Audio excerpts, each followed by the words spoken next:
अशोक खरात यांना अटक झाली. मुळामध्ये हा माणूस BSc झालेला आहे. त्यानंतर मर्चंट नेव्हीमध्ये तो कॅप्टन होता. अनेक वर्ष देश विदेशांमध्ये हिंडला अशी बातमी आपल्यापर्यंत आधी पोहोचली होती. प्रत्यक्षामध्ये हा माणूस नॉन मॅट्रिक आहे. याला मॅट्रिक पास होता आलं नाही. काही पत्रकारांनी त्याची पत्रिका काढली, म्हणजे मार्कशीट काढली. त्यामध्ये याला गणितामध्ये 35 पैकी 28 मार्क आहे, म्हणून याला मॅट्रिक पास होता आलं नाही. आणि हा न्यूमरोलॉजिस्ट, अंक भविष्य सांगणारा आहे. आकड्यांवरनं तुमचं माझं भविष्य सांगणारा आहे. या अशोक खरातला ज्योतिषी म्हटलं जातं, न्यूमरोलॉजिस्ट म्हटलं जातं, कॉस्मोलॉजिस्ट म्हटलं जातं. कॉस्मॉलॉजी म्हणजे काय? माणसाची उत्पत्ती कशी झाली, या विश्वाची उत्पत्ती कशी झाली याचा अभ्यास करणं. कॉस्मॉलॉजी हा भविष्यशास्त्रातला कोणताही विषय नाही. म्हणजे हा फार मोठा सायंटिस्ट असला पाहिजे तेव्हाच कॉस्मॉलॉजिस्ट त्याला म्हटलं जाऊ शकतं. असा हा खरात बाबा. त्याच्या गावचे लोक, त्याचे जे गाव आहे त्या गावचे लोक काय सांगतात? त्याच्या गावचे लोक सांगतात की हा शालेय जीवनामध्ये कोंबडी चोर होता. लोकांच्या कोंबड्या चोरायचा आणि अंडी चोरायचा. ही त्याची गावामधली ओळख होती. मॅट्रिकमध्ये फेल झाल्यानंतर हा गावामधनं पळून गेला. पुढे बहुधा मर्चंट नेव्हीमध्ये खलाशी, एक खलाशी म्हणून वावरत असेल आणि परत आल्यानंतर स्वतःला तो कॅप्टन अशोक खरात असं म्हणायला लागला. नाशिक कनाडा कॉर्नरमध्ये त्याचं एक मोठं ऑफिस आहे, त्याचं एक फॉर्म हाऊस आहे. सिन्नर तालुक्यातल्या कळहंदवाडी या गावातला तो माणूस आहे. त्या गावकऱ्यांनीच ही माहिती दिली जी मी तुमच्यापर्यंत पोहोचवलेली आहे. हा माणूस भविष्यवेत्ता म्हणून लोक याच्याकडे भविष्य विचारायला जाणार. हा त्यांना भविष्य सांगताना त्यांच्या मनामध्ये भीती निर्माण करणार आणि तुमच्या जीवनामध्ये जे काही वाईट घडणार आहे त्यातून वाचण्याकरता पूजा करावी लागेल. त्याने 3 प्रकारच्या पूजा त्याच्या सार्वत्रिक आहेत. एक म्हणजे अवतार पूजा. तुम्हाला जर तुमच्या व्यवसायामध्ये फायदा हवा असेल, करोडो रुपये व्यवसायामध्ये कमवायचे असतील तर अवतार पूजा करायची. आणि ती अवतार पूजा करताना तो लोकांकडनं प्रचंड पैसे उकळतो आणि एक FIR दाखल झाला, त्यामध्ये 2,62,000 रुपयांची फसवणूक झाली या पद्धतीची तक्रार दाखल झालेली आहे. त्याची याहून दुसरी एक प्रसिद्ध पूजा आहे. तो असा आभास निर्माण करतो की वर्षातनं ही पूजा एकदाच करता येते. त्याचं जे मंदिर आहे त्या मंदिराच्या आवारामध्ये तो ही पूजा करतो. सिन्नर तालुक्यातल्या मंदिराच्या आवारामध्ये, त्याला ईशान्येश्वर मंदिर असं म्हणतात. त्या आवारामध्ये रात्रीच्या अंधारामध्ये तो ज्याला पूजा करायची आहे त्याच्या डोळ्यावर पट्टी बांधतो. पट्टी बांधल्यानंतर त्या ठिकाणी एक साप अवतरित होतो आकाशामधनं. तो साप प्रत्यक्ष यांना दिसतो, कारण तेव्हा पट्टी डोळ्यांवरनं काढलेली असते. साधारणतः हा साप 15 मिनिटापर्यंत त्यांना दिसतो. सापाचं दर्शन होतं, ती माणसं खुश होऊन जातात. पण ही पूजा स्वस्त नाही. मिनिमम 3 ते 5 कोटी रुपये त्याकरता घेतले जातात. ज्याने 3 कोटी रुपये देऊन ही पूजा केलेली आहे त्यानेच हे स्टेटमेंट दिलेलं असल्यामुळं आपल्याला त्यावर विश्वास ठेवणं आवश्यक आहे. या 2 पूजा आहेत त्या पुरुषांकरता आहे. स्त्रियांकरता त्याची स्वतंत्र पूजा असते, त्याला म्हणतात शुद्धीकरण पूजा. तो स्त्रियांचं शुद्धीकरण करतो. आता तुम्ही जे व्हिडिओज पाहिले, माझ्यापेक्षा कदाचित तुम्ही जास्त पाहिलेले असणार आहे, त्यामध्ये काय आहे की हा बाबा त्याच्याकडे आलेल्या स्त्री भक्ताला बसवतो किंवा उभं करतो. तिच्या डोक्यावर एखादा तांब्या देतो, त्यामध्ये पाणी असतं. त्यानंतर तो तिच्या कानामध्ये मंत्र पुटपुटतो आणि एका व्हिडिओमध्ये स्पष्ट दिसते की तिच्या मागे उभा राहून तो लघवी करतो. एका भांड्यामध्ये ती लघवी गोळा करतो. त्यानंतर तिला तीर्थ म्हणून ते प्यायला देतो. SIDचं म्हणणं सुद्धा असं आहे की तो लघवी प्यायला देत होता. ती लघवी, स्त्रियांना सवय नसते व लघवी पिऊन पाहिजे, ते काही मोरारजी देसाई नाही आहेत. आणि त्यामुळे त्यांना सवय नसते, त्यांना माहीत नसते की लघवीची चव कशी असते. त्यांना ती कडवट खारट वाटायची. त्यानंतर काही स्त्रियांनी असं म्हटलेलं आहे की आम्हाला चक्कर यायचे, वृश्चिक झाल्यासारखं वाटायचं आणि पुढे त्यांचा शारीरिक उपभोग घेतला जायचा. या पद्धतीची ही प्रक्रिया वापरली जायची. आणि खरात बाबाचं म्हणणं असं आहे की हे जे काही आहे ती शुद्धीकरण प्रक्रिया आहे आणि धार्मिक विधीचा तो एक भाग आहे. पोलिसांना त्यांनी स्टेटमेंट दिलं ते फार विचित्र स्टेटमेंट आहे. तो म्हणाला मी कोणताही गुन्हा केला नाही, एकाही स्त्रीवर मी तिच्या इच्छेविरुद्ध बलात्कार केलेला नाही, मी फक्त धार्मिक विधी केलेला आहे आणि त्या विधीचा अविभाज्य असणारा भाग म्हणून त्या स्त्रियांसोबत जे करायचं ते केलेलं आहे. निर्लज्जपणाचा हा कळस. मित्रांनो, यामध्ये जी पहिली तक्रार दाखल झाली ती तक्रार अशी आहे की एक मुलगी जिचं लग्न व्हायचं होतं त्याच्या आधी बाबाकडे गेली. बाबाने तिला पेंडंट दिला, तुझं लग्न होईल असं सांगितलं. दरम्यानच्या काळामध्ये तिचं लग्न फायनल झालं. लग्न फायनल झालं असताना तिची BSc एक्झाम होती म्हणून तिने तो पेंडंट त्या काळापुरता काढून ठेवला. बाबांनी सांगितलं होतं गळ्यातला हा पेंडंट मुळीच काढायचा नाही. तिचं लग्न तुटलं. तिला वाटलं बाबांचा आदेश आपण पाळला नाही, पेंडंट काढला म्हणून आपलं लग्न तुटलं. तिची श्रद्धा अधिक बळावली. मग त्यांनी सांगितलं की तुला जर खऱ्या अर्थानं तुझं लग्न चांगलं व्हायचं असेल आणि पुढचं आयुष्य सुखानं जगायचं असेल तर शुद्धीकरण केलं पाहिजे. मग त्या पोरीचं शुद्धीकरण केलं. आता ते शब्द घाणेरडे असल्यामुळे मी पुन्हा पुन्हा उच्चारत नाही, त्याचा अर्थ तुमच्यापर्यंत पोचलेला आहे. शुद्धीकरण म्हणजे त्या स्त्रीचा भोग घेणं. हे शुद्धीकरण त्या मुलीचं केलं. त्यानंतर तिचं लग्न जुळलं, पण ती त्याला फार आवडली होती, सोडायची नव्हती. आणि लग्न जुळल्यानंतर सुद्धा तिला वारंवार त्याच्याकडे यावं लागलं, कारण त्या मुलीच्या मनामध्ये त्याने भीती घातली की तू माझ्यासोबत संबंध केले नाही, वारंवार शुद्धीकरण केलं नाही तर तुझा नवरा मरेल आणि आपला नवरा वाचावा, तो मरू नये म्हणून ती वारंवार अशोक खरातकडे जात राहिली. असं ते टोटल 3 वर्षाचं शोषण आहे. तिने पहिली तक्रार दाखल केली. दुसऱ्या एका स्त्रीची तक्रार आहे की गेली 10 वर्ष तो या पद्धतीनं तिचं शोषण करतो आहे. मध्ये ती गरोदर राहिली तेव्हा तिचा गर्भपात करून घेतला. एका स्त्रीची तक्रार अशी आहे की ती 7 महिन्याची गर्भवती असताना सुद्धा याने तिच्यासोबत शारीरिक संबंध प्रस्थापित केले. एकूण 19 महिलांनी तक्रारी केल्या, 10 FIR दाखल झाले. पोलिसांचं म्हणणं असं आहे की 100पेक्षा अधिक स्त्रियांचं शुद्धीकरण या पद्धतीनं झालेलं दिसतं आहे. प्रत्यक्षात ते किती असेल हे कुणालाच माहीत नाही. दरम्यानच्या काळामध्ये एका स्त्रीनं कंप्लेंट केली. हे प्रकरण उघडकीस कसा? जाधव नावाचा याच बाबाचा सहकारी.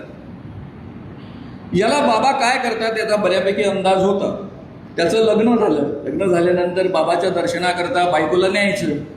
तर आपल्या बायकोसोबत सुद्धा इतर बायकांसारखाच हा वागतो का हे पाहण्याकरता त्यांनी स्वतंत्र CCTV गुपचूप लावून ठेवले. आणि त्यामुळे आपल्याही बायकोसोबत तो असं वागतो हे त्याच्या लक्षात आलं.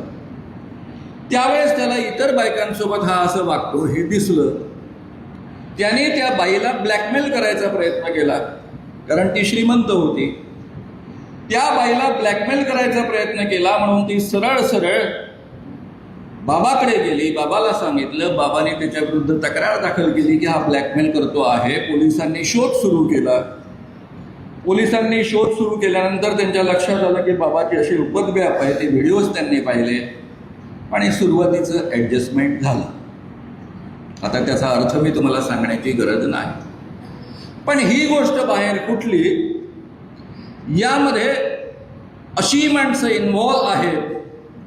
म्हणजे मी तुम्हाला साधा प्रश्न विचारतो. खरात बाबांकडे अनेक राजकीय लोक गेलेले आहेत. कोण कोण गेलेले आहेत?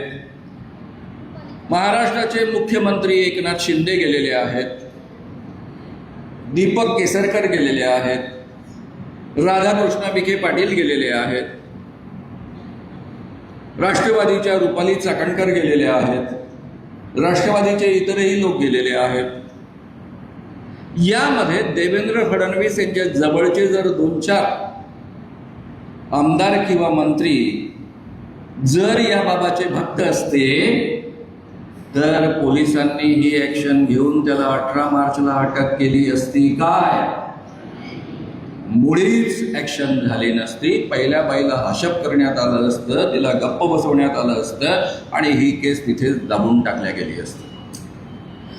त्यामुळे आपण धन्यवाद द्यायला पाहिजे की एकनाथ शिंदे तुम्ही या बाबाचे भक्त होता म्हणून बरं झालं, म्हणून हे प्रकरण उघडकीस आलं. त्याबद्दल तुमचे आभार आणि धन्यवाद. त्यानंतर रुपाली चाकणकर महिला आयोगाच्या अध्यक्ष आणि राष्ट्रवादीच्या महिला आघाडीच्या अध्यक्ष, एका पत्रकाराने, खेमकर नावाच्या पत्रकाराने विरुद्ध बातमी लावली, त्याला झापला, फोन करून झापला. या कायद्यामध्ये जसा गुन्हा करणं म्हणजे जी कृती निषिद्ध मानलेली आहे जादूटोणा विरोधी कायद्यानुसार तो गुन्हा आहे आणि त्याकरता कमीत कमी 6 महिन्यापासून तर 7 वर्ष कारावासाची शिक्षा आहे.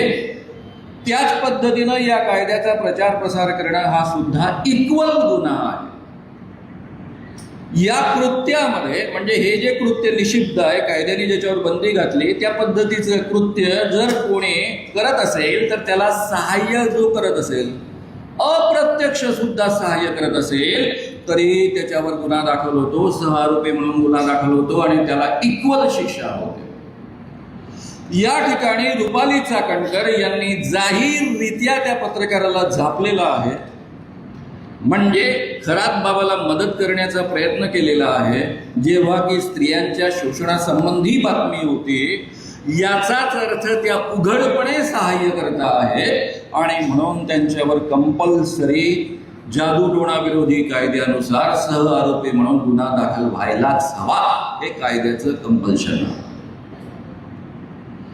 मित्रांनो, एवढंच नव्हे तर त्यांनी जे ट्रस्ट निर्माण केले, त्या ट्रस्टमध्ये 1500 करोडपेक्षा अधिक संपत्ती आहे. 131 पेक्षा अनेक वेगवेगळ्या नावांनी खाती आहेत. ही जी क्रेडिट सोसायटी आहेत, ट्रस्ट आहेत, यामधले जेवढे ट्रस्टी आहेत तेही सहआरोपी म्हणून या कायद्याखाली येतात. त्यांच्यावरही हा गुन्हा दाखल करावा लागतो. या पद्धतीचं हे सगळं प्रकरण आहे. अतिशय मोठ्या प्रमाणावर त्यांनी फसवणूक केलेली आहे. साधे चिंचोके बाजारातनं तो आणायचा, त्यांना पॉलिश करायचा आणि एक चिंचोका 10,000पासून लाखांपर्यंत विकायचा. काही लोकांना 4-5 लाखात सुद्धा तो चिंचोका विकला अशी माहिती समोर येते आहे. चालण्याचा सुद्धा नसलेला चिंचोका अनेक लाखांमध्ये विकण्याचा धंदा या माणसाने केला. म्हणजे हा आर्थिक अपराधामध्येही येतो, जादूटोणा विरोधी कायद्यात येतो, तो लोकांचे रोग दुरुस्त करण्याचा दावा करतो म्हणून drugs and magic remedies act त्याला लागू होतो. हे सगळे कायदे त्याला लागू होतात. ही वस्तुस्थिती आहे. आता मित्रांनो, मी तुम्हाला हे सगळं तुमच्या पुढ्यामध्ये मांडलं तर हा खरात बाबा अपवाद आहे काय? एकमात्र बाबा आहे काय? मला वाटतं आपल्यापैकी अनेकांना माझ्याविषयी काही कल्पना आहे.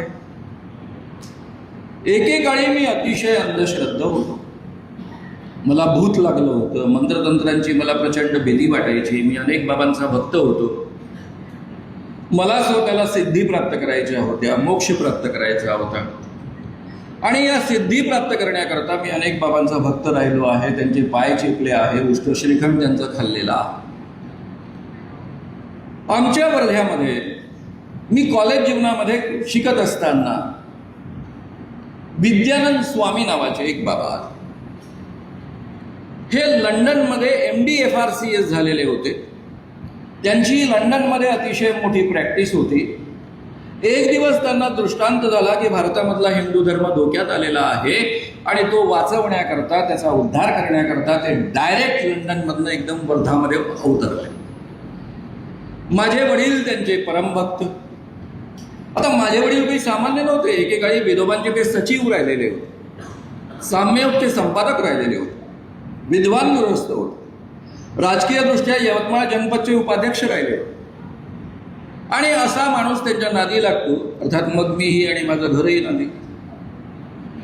त्यानंतर माझे B.G. कावळे नावाचे अत्यंत आवडते प्राध्यापक यशवंत महाविद्यालयामध्ये, ज्यांनी ज्ञानेश्वरी या विषयावर PhD केलेली आहे, डॉक्टर B.G. कावळे, आधीच PhD केलेली होती बाबांच्या नादी लागण्याच्या आधी, तेही त्याच्या नादी. B.Ed कॉलेजचे प्राचार्य वर्णेकर, तेही त्यांच्या नादी. माझ्या वडिलांनी एकदा मला आदेश दिला की बाबांना जाऊन असा निरोप दे. वर्ध्याला भाऊ देशपांडे यांच्या घरी त्यांचा मुक्काम होता. खाली अतिशय नटून थटून बसलेल्या 15-20 स्त्रिया बसलेल्या होत्या, कारण त्यांच्या पुढे शृंगार करूनच जावं लागत असे स्त्रियांना. त्या मला म्हणायला लागल्या की महाराजांना निरोप द्यायला वर जाऊ नको, कारण सध्या महाराजांच्या अंगामध्ये विठुला आला आहे.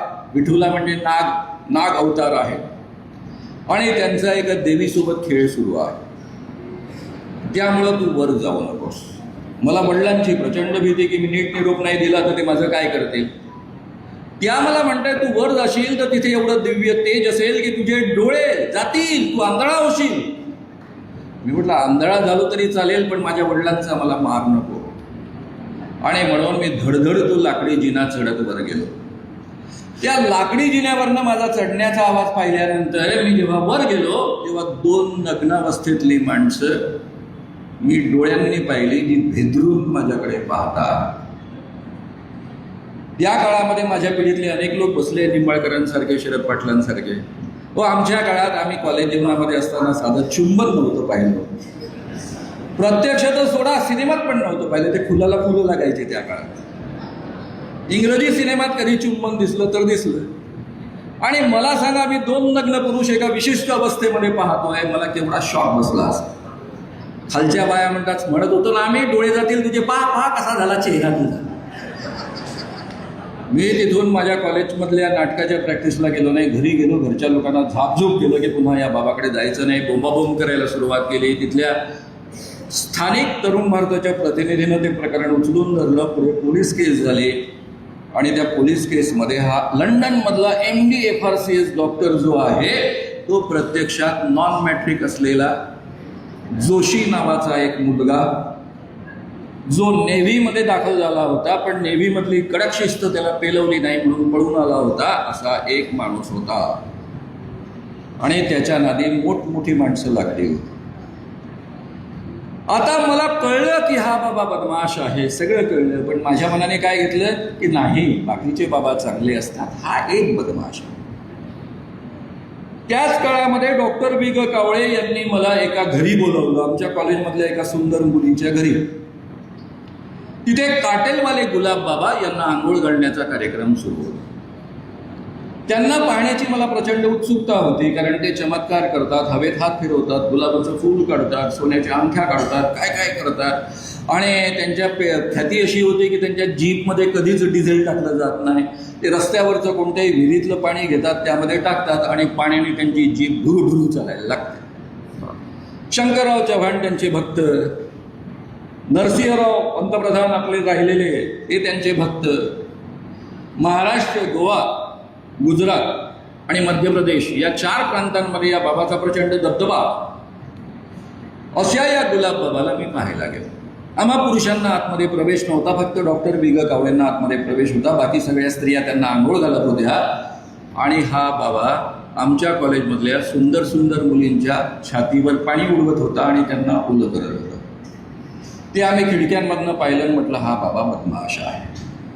पण माझी समजूत काय, सगळे बाबा खूप चांगले असतात, पण हे 2 बाबा बदमाश आहेत. मी स्वतः तरुण भारताचा लेखक होतो, प्राध्यापक राहिलो, इंग्रजी विषय कॉलेजमध्ये शिकवला, BA BCom पासून सगळ्यांना शिकवला. आणि तरीही आतून मी अंधश्रद्धा होतो. 1980 साली मी किर्लोस्कर प्रेसमध्ये नोकरीला गेलो पुण्याला. त्या ठिकाणी तिथल्या किर्लोस्कर मासिकामध्ये जुने 60 वर्षाचे अंक मला वाचून त्याच्यातनं विशेषांक तयार करण्याची जबाबदारी सोपवण्यात आली होती. म्हणून मी आचार्य अत्रे यांचा एक लेख वाचला. नारायणगाव येथे पुणे जिल्ह्यामध्ये केडगावकर शास्त्री नावाचा एक बाबा अतिशय प्रसिद्ध होता. संपूर्ण महाराष्ट्रामधल्या उच्चभ्रू स्त्रिया त्याच्या सेवेकरता येत असत. आचार्य अत्र्यांनी त्यांच्या भाषेमध्ये सुंदर वर्णन करून ठेवलं आहे, ते मी तुमच्या पुढ्यामध्ये उच्चारू शकत नाही, कारण या ठिकाणी स्त्रियांची संख्या मोठी आहे. फक्त मी सारांश सांगतो, कारण त्यांच्या इतकी सुंदर भाषाही मी वापरू शकत नाही. महाराज सेवेकरता दिवसातनं 2दा स्त्रियांना आतमध्ये बोलवत असत. त्यावेळेस ते नंग धडंग असत. स्त्रियांना आतमध्ये शिरताच अंगावरचे कपडे काढावे लागत असे. संपूर्ण शरीराला तेल चोपडावं लागत असे. विशेषत्वानं छातीवर तेल लावावं लागत असे आणि छातीवर तेल लावून त्यांचं अंगमर्दन करावं लागत असे. हे अंगमर्दन करताना जी स्त्री त्यांना आवडत असे तिच्यावर मग त्यांची कृपा होत असे. हे सगळं वर्णन आचार्य अत्र्यांनी लिहिलं. त्यांचा भांडाफोड करताना आचार्य अत्र्यांनी शेवटचा जो पॅरा लिहिलाय त्याचा माझ्यावर खूप परिणाम झाला. त्या ठिकाणी त्यांनी वाक्य वापरलं, वृक्ष तेथे छाया, बुवा तेथे बाया. जसा वृक्ष छायेशिवाय असू शकत नाही त्याच पद्धतीनं एकही बाबा बुवांच्या भानगडींशिवाय असू शकत नाही. आणि पुढच्या आयुष्यामध्ये जेव्हा 1982 साली मी अखिल भारतीय अंधश्रद्धा निर्मूलन समितीच्या नावानं ही समिती सुरू केली, पहिल्या 4-5 वर्षांमध्ये अशा पद्धतीचे 100पेक्षा अधिक बाबा एक्सपोज केले. त्यावेळेस मला आचार्य अत्र्यांनी जे अनेक वर्षांपूर्वी लिहून ठेवलं ते 100% सत्य आहे हे लक्षात आलं. आपण अशोक खरात याला भोंदू बाबा म्हणतो, हे चुकीचं आहे. या जगात कोणीही भोंदू बाबा नसतो, फक्त बाबा असतो. बाबा कोण असतो? जो असा आभास निर्माण करतो की माझ्यामध्ये तुमच्या सामान्य माणसांपेक्षा विशेष शक्ती आहे, दैवी शक्ती आहे, देव माझ्यावर प्रसन्न आहे, किंवा माझ्यामध्ये सिद्धी करण्याचं, चमत्कार करण्याचं सामर्थ्य आहे, असा आभास निर्माण केल्याशिवाय कोणीही बाबा बनत नाही. आणि या जगामध्ये कुणाजवळही दैवी सामर्थ्य नसतं, कुणावरही देव प्रसन्न होत नाही, कुणाच्याही अंगात देव येत नाही, कुणीही माणूस देव बनत नाही, कुणामध्येही सिद्धी करण्याचं आणि चमत्कार करण्याचं सामर्थ्य नसतं. हे सगळेच्या सगळे खोटारडे असतात. आणि ज्याच्या जीवनाची सुरुवातच खोटारडेपणापासून झालेली असते तो भोंदूशिवाय आणखी दुसरा काय असतो. त्यामुळे या जगात भोंदू बाबा नसतात, सगळेच्या सगळे बाबाच भोंदू असतात. हे कधीच आयुष्यामध्ये विसरू नका. अपवाद सापडला तर मला दाखवा, मी त्याचा भक्त बनेन. तुम्हाला जर अपवाद जरी सापडला तरी मला दाखवा, मी त्याचा भक्त बनेन. ढूंढो उसको, वहां भी मिलेगा आपको बहुत कुछ. तर मित्रांनो, या जगामध्ये कुणीही खरा बाबा नसतो. आता गाडगे महाराज आहे, तुकडोजी महाराज आहे, यांनी एवढं मोठं काम केलं. जनता या सगळ्यांना प्रचंड मानायची, पाया पडायची. हे असतील, ज्ञानेश्वर महाराज असतील, तुकाराम महाराज असतील, यांनी कधीतरी स्वतःमध्ये चमत्कार असण्याचं सामर्थ्य सांगितलं. ती म्हणाला, हो ते ज्ञानेश्वरांचे अभंग आहेत, खोटारडे आहेत, ज्ञानेश्वरांनी आयुष्यामध्ये चमत्कार केले नाहीत. योग याग विधी येणे नव्हे सिद्धी, वायाची उपाधी दंभ धर्म, हा त्यांचाच श्लोक आहे, अभंग आहे, उभी आहे. ते म्हणतात की या जगामध्ये कुणालाही सिद्धी प्राप्त होऊ शकत नाही, कुणालाही खऱ्या अर्थानं चमत्कार करण्याचं सामर्थ्य प्राप्त होऊ शकत नाही. हे सगळंच्या सगळं खोटं आहे, हा खोटा धर्म आहे.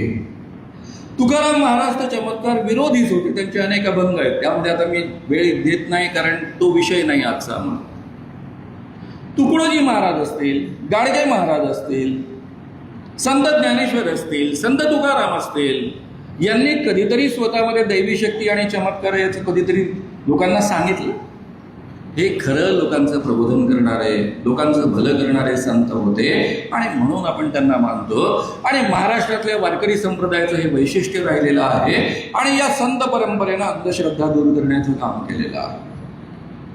स्वतःला जो कोणी आपल्यामध्ये विशेष शक्ती आहे असा दावा करत असेल तो बदमाशच असतो.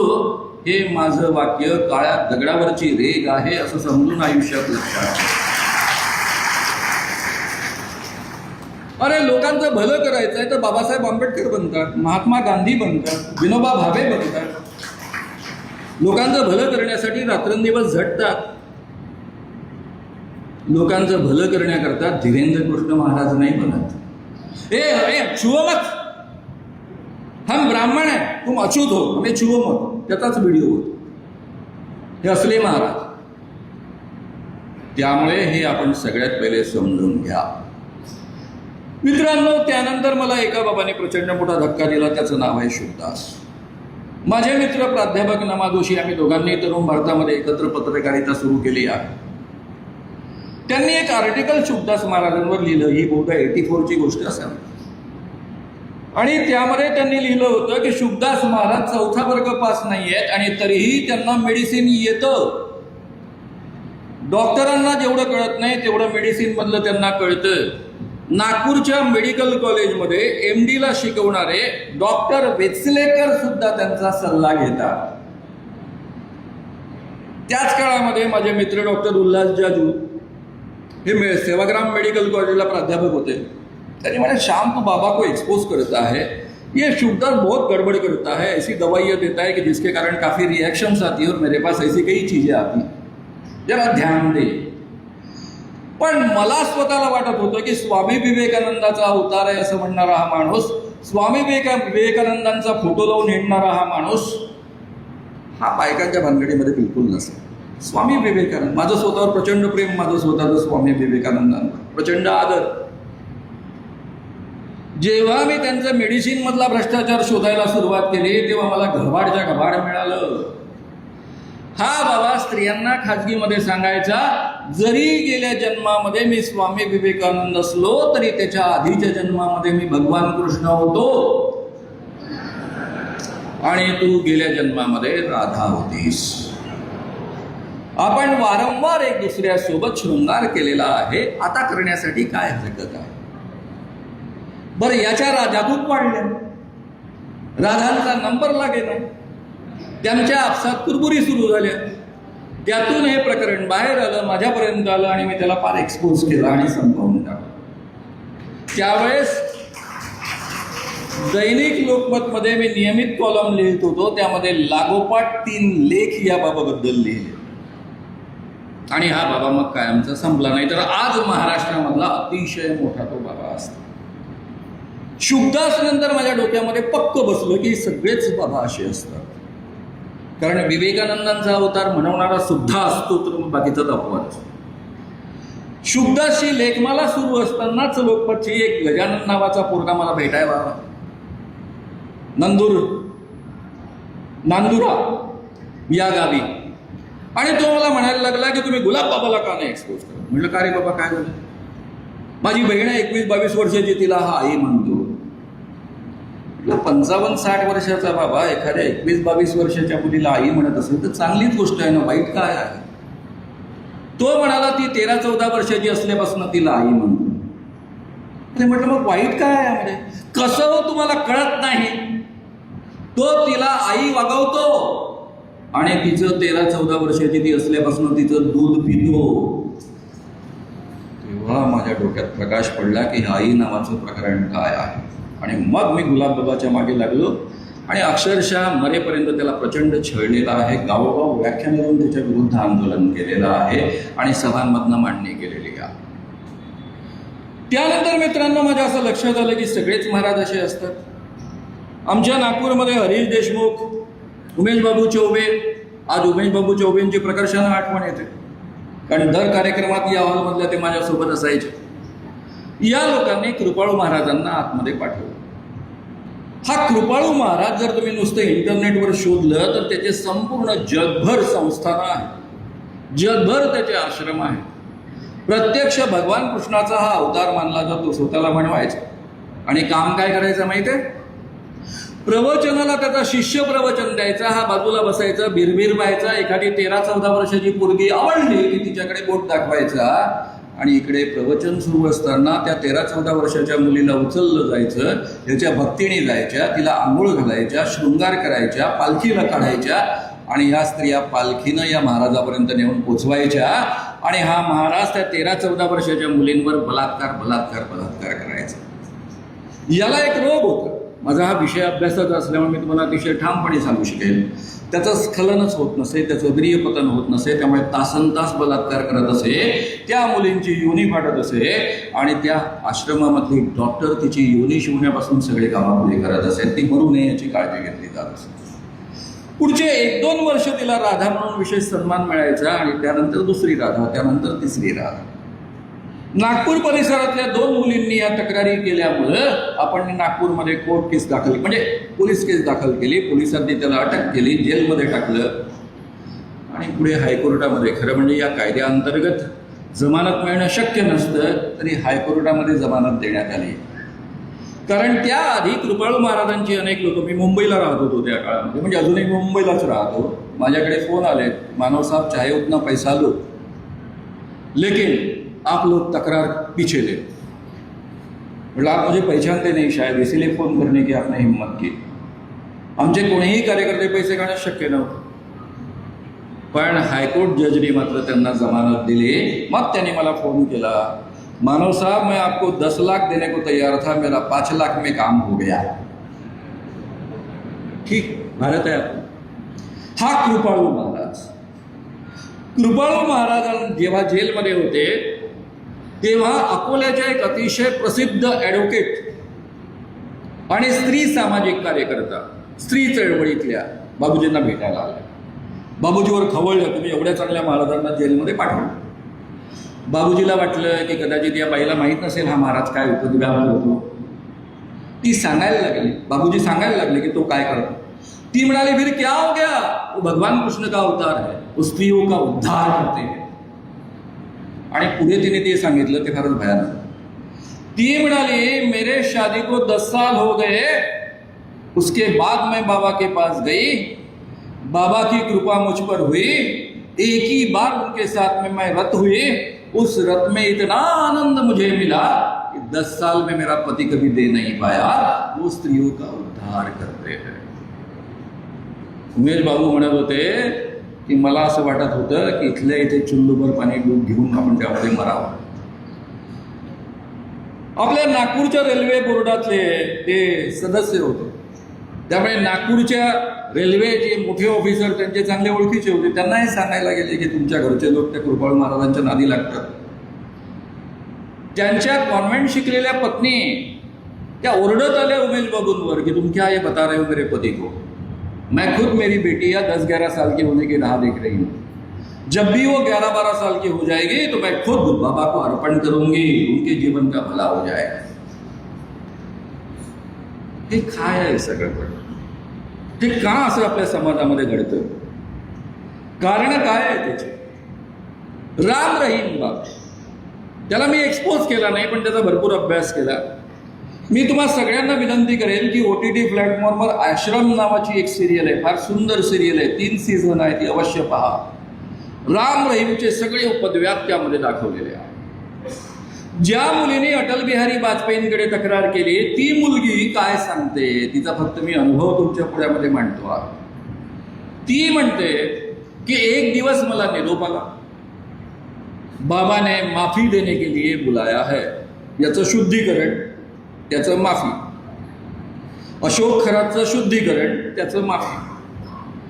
ती मुलगी त्याच्या बेडरूममध्ये गेली, गुहेमधल्या, त्या ठिकाणी एका बाजूला रिव्हॉल्वर ठेवली होती, दुसऱ्या बाजूला तो अश्लील व्हिडिओ पाहत होता।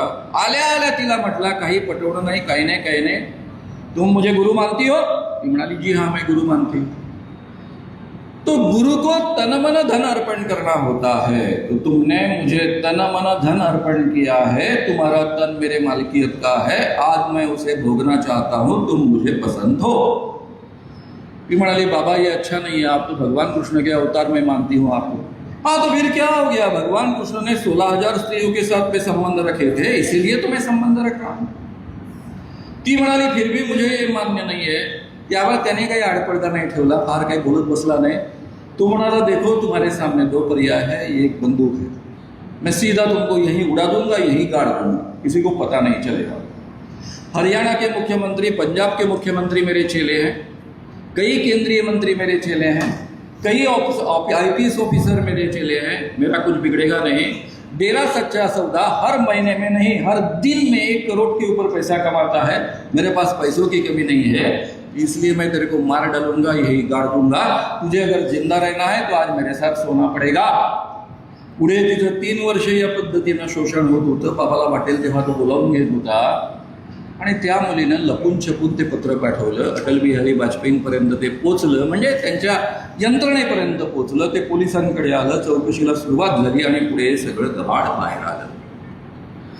राम रहीम सारखा बाबा ज्याने हजारोच्या संख्येनं स्त्रियांचं शोषण केलं, बलात्कार केले आणि मारून टाकून फेकून पण दिलं असणार, 400 पेक्षा अधिक पुरुषांना कॅस्ट्रेट केलं. पूर्वीचे जे जनानखाने चालवणारे राजे लोक असत ते आपल्या जनानखान्याच्या संरक्षणाकरता छक्के लोक ठेवत असत. हा माणसाचे लिंग कापून टाकायचा, त्यांना कॅस्ट्रेट करायचा भक्त म्हणून आपले, आणि मग ते जनानखान्याचं संरक्षण करण्याकरता त्यांना वापरायचा. 400 लोकांना कॅस्ट्रेट केलेलं आहे. आणि म्हणून मी म्हणतोय की आश्रम नावाची ही सिरियल पहा, त्यात तुम्हाला सगळे हे डिटेल्स सापडतील. त्यानंतर मित्रांनो, आसाराम बापू. आसाराम बापू संबंधी माझ्याकडे सगळ्यात पहिली तक्रार आली होती ती 1983 साली. मी 1983च्या फेब्रुवारी महिन्यामध्ये गुजरातचा दौरा केला होता. 48 कार्यक्रम गुजरातमध्ये दिले. भाषण मी द्यायचो, प्रेमानंद चमत्कार करायचे. एक डॉक्टर शोधत शोधत मला माझ्या मुंबईच्या कार्यक्रमामध्ये भेटले. त्यावेळेस नागपूर हेडक्वार्टर होतं. ते मला म्हणायला लागले, मी अनेक दिवसापासून तुम्हाला शोधतो आहे, बातमी वाचली म्हणून मी आलो तुमच्यापर्यंत. मी दिल्लीला राहतो. माझी मुलगी 2 वर्षापूर्वी अहमदाबाद आश्रममध्ये बाबाच्या दर्शनाकरता गेली. रात्री 8 वाजता तिचा ट्रंक कॉल आला होता. मोठ्या आनंदानं ती हुरळून गेली होती, कारण बाबाने तिला सत्संगाकरता बोलावलं होतं. आणि त्यानंतर तिचा पत्ता नाही. मी जंग पछाडलं, तिचा शोध लागला आहे. अहमदाबादमध्ये मी FIR रजिस्टर करण्याचा प्रयत्न केला, कोणी पोलीस केस दाखल करून घेत नाहीत. बरं, हे डॉक्टर कोण होते? राष्ट्रपतींचं दिल्लीतलं जे पॅनल असतं त्या पॅनलमध्ये यांचं नाव होतं. एवढ्या श्रेष्ठ दर्जाचा दिल्लीतला हा डॉक्टर, गुजराती जन्माने. मानव साहब, आप कुछ तो भी करो, आप ही कुछ कर सकोगे. मैं गुजरात में क्या कर सकूँ? आप इतने बड़े डॉक्टर हो, राष्ट्रपति के पैनल पर हो, इसके बावजूद अगर आपकी कंप्लेंट पुलिस दाखिल नहीं करती तो गुजरात की पुलिस मेरा क्या सुनेगी? महाराष्ट्र में होता तो शायद मैं कुछ कर पाता. तेव्हापासून मी आसारामकडे बारकाईने लक्ष द्यायला लागलो, त्याची सगळ्या भानगडी काढायला लागलो, बोलायला लागलो. आणि पुढे एक मुलगी जी 15-16 वर्षाची मुलगी आहे, तिच्यावर बलात्कार करण्याचा हा प्रयत्न करतो आहे. याने बलात्कार केला नाही, पण तोपर्यंत निर्भया नावाचा कायदा आला. त्यामध्ये बलात्काराचा प्रयत्न करणं, त्या दिशेनं प्रयत्न सुरू करणं इटसेल्फ बलात्कार मानला जातो. आणि त्यातल्या त्यात ही मुलगी 16 वर्षाची असल्यामुळं पोक्सोही लागला. आणि जी एक स्त्री DCP लेव्हलची अधिकारी होते ती अतिशय कडक निघाले. तिच्या बॉसने तिला छानपैकी मदत केली आणि या दोघांनी जाऊन MP मध्ये तो मुक्कामाला असताना पोलिसांनी त्याला अटक केली. अटक केल्यानंतर सगळ्या मीडियाच्या पुढे तो त्यावेळेस एवढा उद्दाम होता. नरेंद्र मोदींपासून सगळे त्याच्या पायावर डोकं ठेवायचे. अनेक प्रांतांमधले मुख्यमंत्री त्याचे भक्त होते. राजस्थानचे मुख्यमंत्री त्याचे भक्त होते. आणि हे राजस्थानचं पोलीस त्याला पकडून नेत आहे. त्यावेळेस तो सगळ्या मीडिया पुढे बोलला की ये जो है सोनिया गांधी और राहुल गांधी, त्याने भरपूर शिव्या दिल्या आणि त्याने उपकार करून ठेवले. राजस्थानच्या मुख्यमंत्र्याची मग हिंमत झाली नाही की आपल्या बॉसेसला शिव्या देणाऱ्या माणसाचं संरक्षण आपण कसं करायचं, आणि म्हणून त्याने पोलिसांना छान काम करू दिलं. आणि तो कायदा इतका FIR आणि पुढचा संपूर्ण विभाग असतो तो सगळा इतका चांगला बनवला, 400 इतकी मस्त बनवले.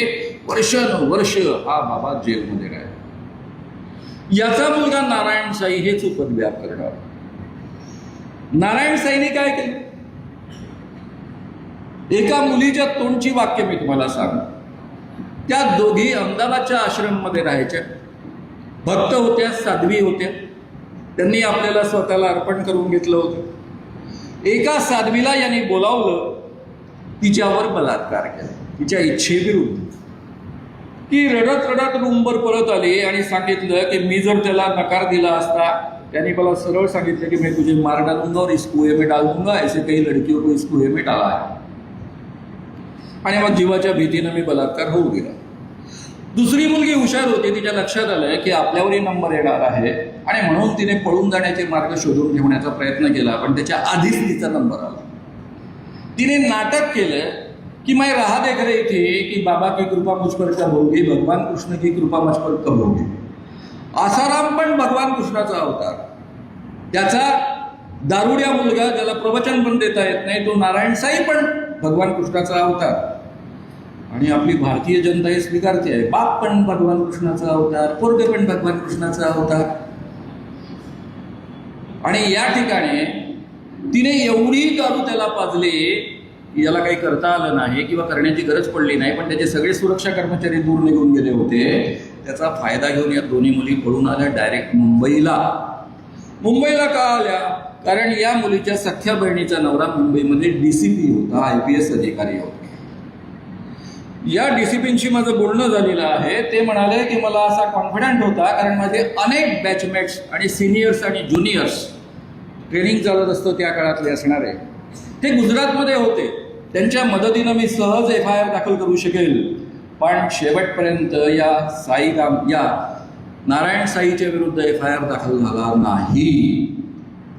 काही वर्षांनी एक धडक DCP लेवलच्या अधिकारी बाईंनी 2 मुलींनी तक्रारी केल्या म्हणून नारायण साईच्या विरुद्ध FIR दाखल करून घेतला. तो तडीस नेला आणि त्याला जेलमध्ये पाठवला. मित्रांनो, केवळ भारतीय परंपरेमध्येच या पद्धतीचं स्त्रियांचं शोषण होतं असं नाही.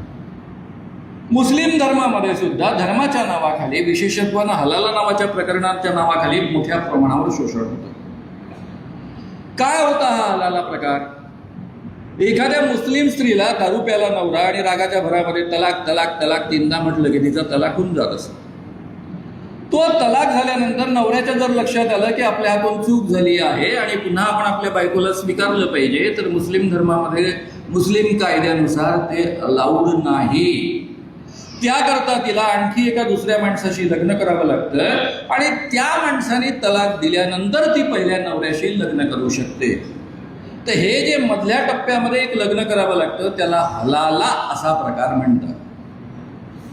राजन खान नावाच्या माझ्या मित्रांनी एक स्टोरी यावर लिहिली, त्याच्यावर एक सिनेमाही मराठी आलेला होता. हा हलाला प्रकार अतिशय मोठ्या प्रमाणावर मुस्लिम धर्मामध्ये पाळला जातो. मधल्या काळामध्ये टीव्हीनेच हे प्रकरण उचलून काढलं होतं. आजही तुम्हाला यूट्यूबवर यातल्या अनेक गोष्टी वाचायला मिळतील, ऐकायला मिळतील आणि त्यामधनं तुमच्या लक्षात येईल की या हलाला प्रकरणाच्या माध्यमातून अतिशय मोठ्या प्रमाणावर शोषण होतं आणि त्यामध्ये हे मौलवी जाहीररित्या सांगतात की क्या गलत कर रहे हैं, हम तो उस स्त्रियों का उद्धार कर रहे हैं, उस पति को मदद कर रहे हैं, क्योंकि जो भी पति शादी करेगा वो एक रात में तो लौटाएगा नहीं ना, वो कई महीने रखेगा, उसका भोग लेगा, बाद में लौटाएगा. हम तो बस एक रात भर उसका उपयोग करते हैं, दूसरे दिन वापस करते हैं और उसके एवज में अगर 4-5 लाख रुपए लिए तो इसमें गलत क्या? हम तो धर्म का काम कर रहे हैं ना. हे सगळं मुलाखतीमध्ये आजही तुम्हाला यूट्यूबमध्ये पाहायला मिळू शकतं शोधलं तर. मित्रांनो, या पद्धतीनं हलाला नावाचं प्रकरण आहे. ख्रिश्चन धर्मामध्ये जेवढ्या साध्वी जया आहे, आता मधून उठायला लागला तर मी डिस्टर्ब होतो, कृपया कोणी उठू नका. जायचं असेल तर पटकन निघून जा गुपचूप. ज्यांना उठून जायचं असतं त्यांनी मध्ये का बसावं, कोपऱ्यात बसावं ना, दाराजवळ बसावं ना. हा साधा सभेचा नियम आहे, तेवढा तर आपण पाळला पाहिजे. तर मित्रांनो, ख्रिश्चन धर्मामध्ये व्हॅटिकन सिटीचा जो पोप आहे, कॅथॉलिक पंथीय प्रमुख, त्यांच्या नियमामध्ये पाद्र्यांना आणि ज्या नन्स ब्रह्मचर्य स्वीकारतात त्यांना विवाहाचा अधिकार नसतो. मग या नन्स राहतात, त्याला कॉन्व्हेंट असं म्हणतात. कॉन्व्हेंट म्हणजे नन्स राहणारं वसतिगृह. मी इंग्रजी साहित्याचा विद्यार्थी असल्यामुळे मला काही रेफरन्सेस वाचायला मिळाले. नंतर हे सगळं लिटरेचर शोधून काढलं, मी वाचलं. 18व्या शतकामध्ये, 19व्या शतकामध्ये अनेक इंग्रजी लेखकांनी लिहून ठेवलेलं आहे की या नन्सचा किती वाईट प्रकारे उपयोग केला जात असे, त्यांचं शोषण केलं जात असे. त्या काळामधले पाद्री पुरुष यांचा वापर करत असत. जी गावातली श्रीमंत मंडळी चर्चेसला देणग्या देतात ते त्यांचा वापर करत असत. आणि एखादी मुलगी त्यामधनं जर गरोदर राहिली तर त्या काळामध्ये कुटुंब नियोजनाची साधनं नसल्यामुळं तिला विहिरीमध्ये ढकलून दिलं जात असे आणि प्रत्येक कॉन्व्हेंटच्या मध्ये एक विहीर असे, ती फक्त या कामाकरता वापरली जात असे. हे सगळं इंग्रजी लेखकांनी लिहून ठेवलेलं वर्णन आहे. आता मित्रांनो, 2 महाराज मी तुमच्या पुढ्यामध्ये मांडून हा विषय महाराजांबाबतचा मी संपवणार आहे. मग त्याच्या कारण मी मानसेमध्ये आपण शिरूया. नागपूरमध्ये आम्ही एक बाबा एक्सपोज केला, त्याचं नाव आहे सुंदरदास महाराज. हा रामस्नेही पंथाचा भारतातला सगळ्यात मोठा महाराज. मूळ हा मिलिटरीमध्ये अतिशय मोठा अधिकारी होता आणि ज्या काळात आम्ही त्याला एक्सपोज केला त्यावेळेस राजस्थान DGP त्याचा सख्खा भाऊ होता. पोलीस अधिकारी, जो राज्याचा पोलीस प्रमुख असतो, ज्याला महासंचालक आपण म्हणतो, तो त्याचा सख्खा भाऊ होता. अशा फॅमिलीतला हा सुंदरदास महाराज. रामस्नेही पंथ हा श्रीमंत व्यापाऱ्यांचा पंथ आहे. हा आपल्या भक्तांना सांगायचा कि इंसान के जिंदगी का उद्देश्य मोक्ष प्राप्त करना है, पुरुष को 9 मार्गों से मोक्ष प्राप्त होता है और स्त्रियों को 10 मार्ग उपलब्ध होते हैं. पुरुष आणि स्त्रियांचं कॉमन सत्संग असेल त्यावेळेस तो 9 मार्गांचं वर्णन करून सांगायचा, आणि जेव्हा फक्त खाजगी स्त्रियांचं सत्संग असेल तेव्हा 10 मार्ग सांगायचा. 10वा मार्ग काय होता कि गुरु के साथ में संबंध शारीरिक प्रस्थापित करना, अपने आप को पवित्र करवा लेना. उसमें केवल वो स्त्री पवित्र नहीं होती, केवल उसे मोक्ष नहीं मिलता, उसके भाई को भी मोक्ष मिलता है, उसके पिता को भी मोक्ष मिलता है, शादी हुई है तो पति को भी मोक्ष मिलता है. इसलिए केवल स्त्री ने थोड़ा सा त्याग करने के बाद में घर के सभी पुरुषों को मोक्ष प्राप्त होता है, लेकिन स्त्रियों को नहीं होता, बहन को नहीं मोक्ष मिलता, बेटी को नहीं मोक्ष मिलता, माँ को नहीं मोक्ष मिलता. उसके लिए उसको खुद जाना पड़ता है. या बाबाला मी नागपूरमध्ये एक्सपोज केलं, त्याचं हे सगळं प्रकरण बाहेर काढलं. त्यावेळेस ही सगळी रामस्नेही पंथांची मंडळी धावत पळत आली, त्यातली तरुण मंडळी आली, सगळी मंडळी, इंजिनियर डॉक्टर मंडळी. त्या पोरांनी आम्हाला विनंती केली की या बाबाला इथे आमच्या घरी एक्सपोज करू नका. परत त्यात ज्यांच्या घरी त्यांचा मुक्काम होता त्यांचे पुतणे आमच्यासोबत डॉक्टर म्हणून अतिशय चांगलं काम करत होते, त्याचंही आमच्यावर प्रेशर होतं. म्हटलं ठीक आहे, इसको बाहर करो, आप बाहर करने के बाद जो करना है हम वो करेंगे. त्यावेळेस मेंडोसा नावाचे आपले नागपूरचे पोलीस कमिशनर होते, त्यांना आम्ही भेटायला गेलो, उमेश बाबू चौबे, हरीश देशमुख, आम्ही सगळी मंडळी. आणि त्यांना विनंती केली की म्हटलं आम्ही फक्त या बाबाला गाढवावर 2 मिनिटं बसवणार आहोत, फोटो काढणार आहोत, तोपर्यंत तुमचं पोलीसमध्ये नाही आलं पाहिजे, कारण DCP या एरियाचे जे आहेत ते जरा त्या पंथामधले आहेत, त्यामुळे आम्हाला काळजी आहे. मेंडोसरला आमच्या कामाबद्दल पूर्ण माहिती होती, खात्री होती. आम्ही कधीही बाबांना मारहाण करत नाही, मॅनहँडल करत नाही, उलट त्यांना मार पडू देत नाही. त्यामुळे ते म्हणाले की तुम्ही मार वगैरे पडू देणार नाही, पण मॅनहँडल करू नका. बिलकुल नाही, प्रेमाने आम्ही त्यांना गाढवावर बसायला सांगू, ते बसले नाहीत तर आम्ही बसवू, फक्त एवढंच करू, बाकी काही नाही, फोटो काढू आणि सोडून. फक्त आमची एक चूक झाली की आम्ही घरावर पहारे ठेवले नाहीत, त्यांच्यावर विश्वास ठेवला, आणि त्यांनी जसे आम्ही सगळे पोलिसांकडे गेलो तसं बाबाला बाहेर काढलं आणि तिकडे पोचवून दिलं. ज्या सुंदरदास बाबाला आपल्या घरी या म्हणून 5-5, 10-10 लाखाची बोली लावली जात असेल, म्हणजे 5 ते 10 लाख रुपये देऊन आमच्या घरी या, आमच्या घरातल्या सगळ्या स्त्रियांचा भोग घ्या आणि इतरही स्त्रियांचा भोग घ्या याकरता निमंत्रित केलं जात असेल, तो हा सुंदरदास बाबा सबको मोक्ष प्राप्त करणार. त्यानंतर एक नित्यानंद स्वामी हा बंगलोरचा बाबा, त्याचं स्वतंत्र बेट आहे, स्वतंत्र देश आहे, जगभर अतिशय मोठा बाबा आहे, ठिकठिकाणी याचे आश्रम आहे. याच्या बंगलोरच्या आश्रमामध्ये प्रवेश घेताना लिहून घेत असे की इथे ज्या काही प्रक्रिया चालतात, ज्या पूजाविधी चालतात त्याबद्दल मी ऑब्जेक्शन घेणार नाही, त्या कदाचित माझ्या मॉरल कंपन्यांच्या विरुद्ध असल्या तरी त्याबद्दल मी पोलिसांकडे तक्रार करणार नाही. आणि हा सांगायचा की माझ्यामध्ये शंकर भगवान तत्व आहे, प्रत्येक स्त्रीमध्ये एक पार्वती तत्व जागृत होतं, प्रत्यक्ष भगवान शंकराशी संभोग केला की ते पार्वती तत्व जागृत होतं आणि मोक्ष प्राप्त होतो. आता अडचण झाली, स्त्रिया हजारो झाल्या, एकटा कसा पुरणार? त्यामुळे त्याने ठिकठिकाणी वेगवेगळे शंकर निर्माण करायला सुरुवात केली. ज्यांना ज्यांना तो शंकर म्हणून मान्यता देत असे त्यांच्यासोबत संभोग केला किंवा मोक्ष प्राप्त होत असे.